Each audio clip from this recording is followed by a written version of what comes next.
Hello and welcome to this Hunter x Hunter analysis, and also welcome to the London Voodoo. You can call me Voody for short. Before I get started, I want to say a big thank you to those who came over from my Maleo is Gyro video. The views have picked up so much on that I have a glimmer of hope, a sparkle in my eye, that maybe I could use these anime analysis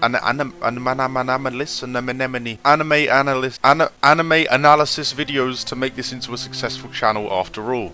If I can learn English. But for that, I do need your support. To the likes of PewDiePie and Mr. Beast, a single like, sub, follow or comment doesn't make much difference. But here it makes a huge difference and doesn't go unnoticed. So please do pause this video, follow up, hit the bell, and I will reply to every single comment. And you could win. You could. Alright, on to the video. Togashi is undoubtedly one of the greatest authors in manga history, right up there with Urasawa, Miura, Isayama, and a few others.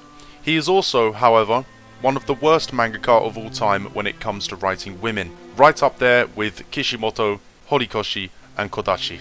Seriously, how can such a brilliant writer be so clueless to what makes a woman a woman? I wouldn't mind it so much if he simply wrote the tomboy girls into the main story, kept the girly girls to the side, and had a few regular chicks to disguise his girl writing inability, but instead we get a face full of absolute trash cliches and bad attempts. I think I'm more likely to get a bunch of likes on this video if I start with the women I'm willing to praise in the series. But fuck you, I'm starting with the trash first. Kikyo Zoldyck. She's Morticia from the Addams Family, but without any relevance to the story. I'm sure Togashi could have given her 5 good minutes to mean a little more than nothing to me. Mito Freaks. Same problem. Didn't Gon go back there with Killua? Couldn't she have been given something for me to remember anything about her except, Gon, don't leave. Gon, I'm glad you're having a nice time. Gon, you're just like your dad.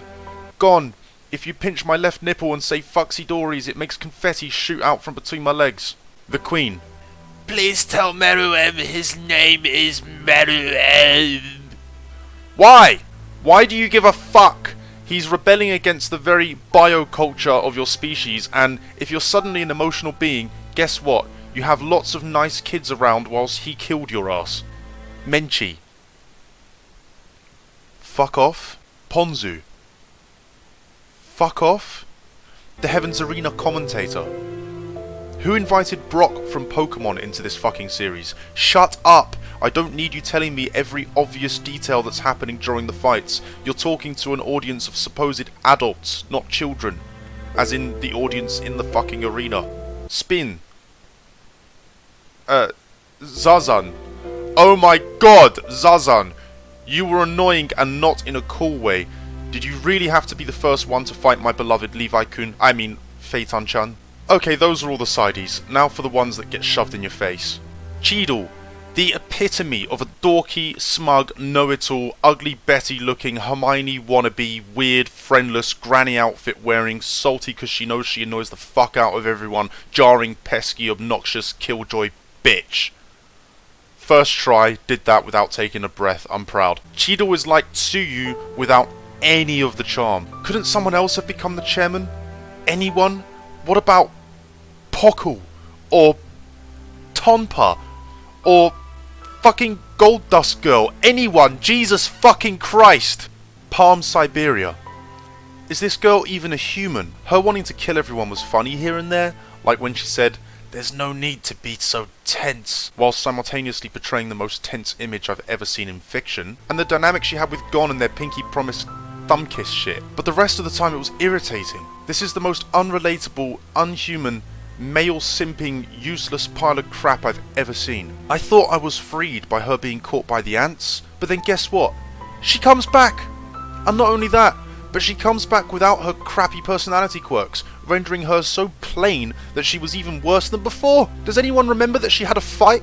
I didn't. And with Killua of all people. I even remember Killua's fight with the Greed Island dude when he swung his yo-yo round a tree. But this! The third time I watched the Chimera arc I was like, oh shit, Killua fights Palm? No way, dude.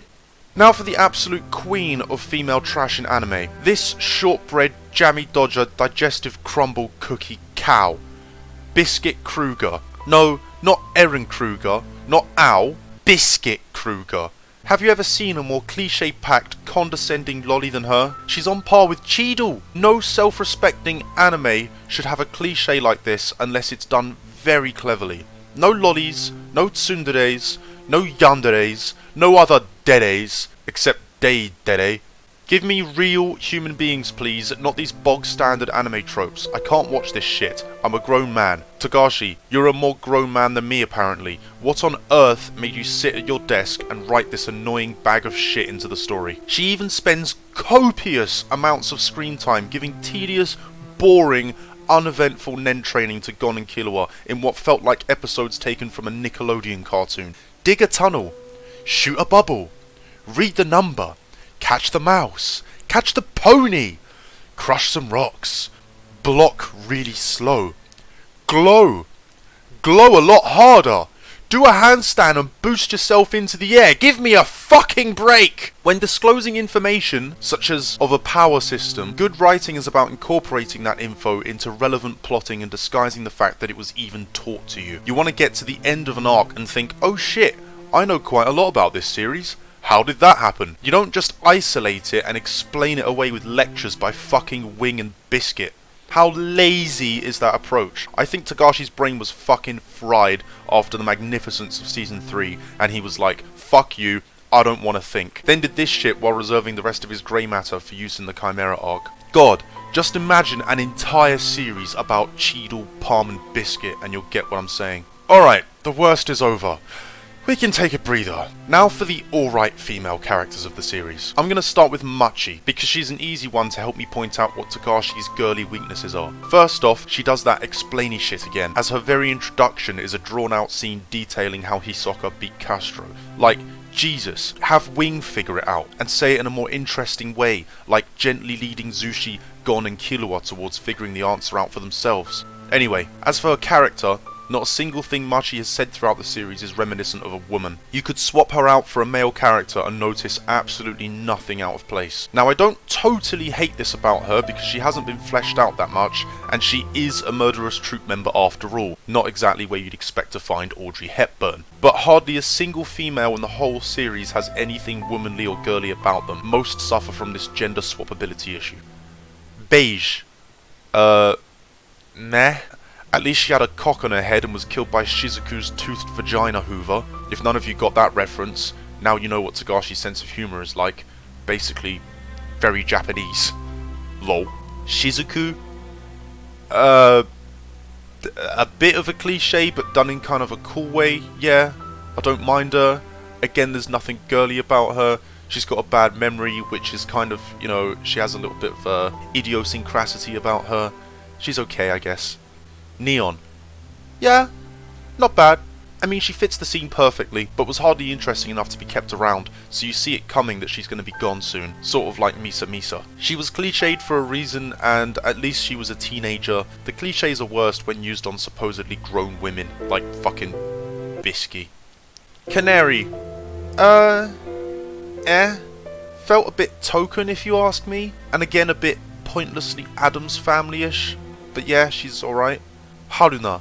Had potential, little was done with it. Probably for the best. Togashi didn't get to fuck this one up. Komugi. I mean, she's great, but she's also a kid, so again, not hard to write. Can hardly call her brilliant as a character. She's just very perfectly fitting for the scene she's in, so fair enough. Good job, Tog. Similar story with Aruka. Fitting, a bit simple, too young to have much gender quality anyway, and besides, literally a trans. And finally, Tsubone.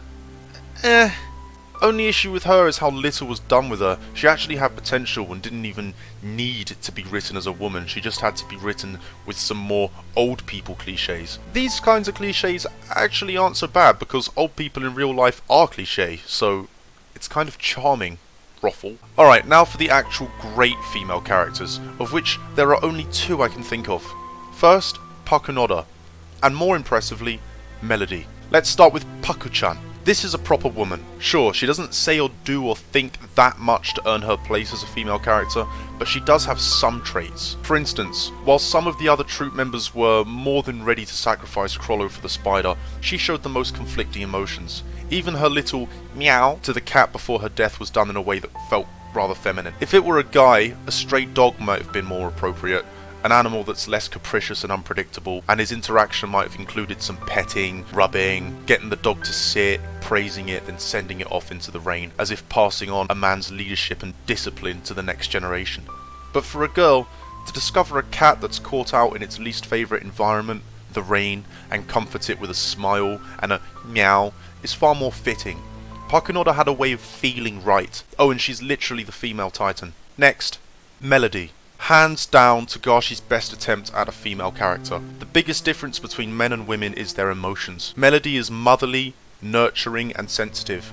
Even her power reflects this, being able to listen to a person's heart, hear their pain and worries, and play the appropriate music to comfort them. This is feminine by nature. She's also a strong, admirable woman, seeking out the music sheet for the Sonata of Darkness so that she can destroy it and save others from the fate she suffered. Without Melody, Kurapika's approach to his vengeful heart would still be as immature and reckless as it was. In fact, he'd have been killed by the troop by now. Melody's observant nature is interesting, mystical, and somewhat ominous, fitting perfectly into the third major arc.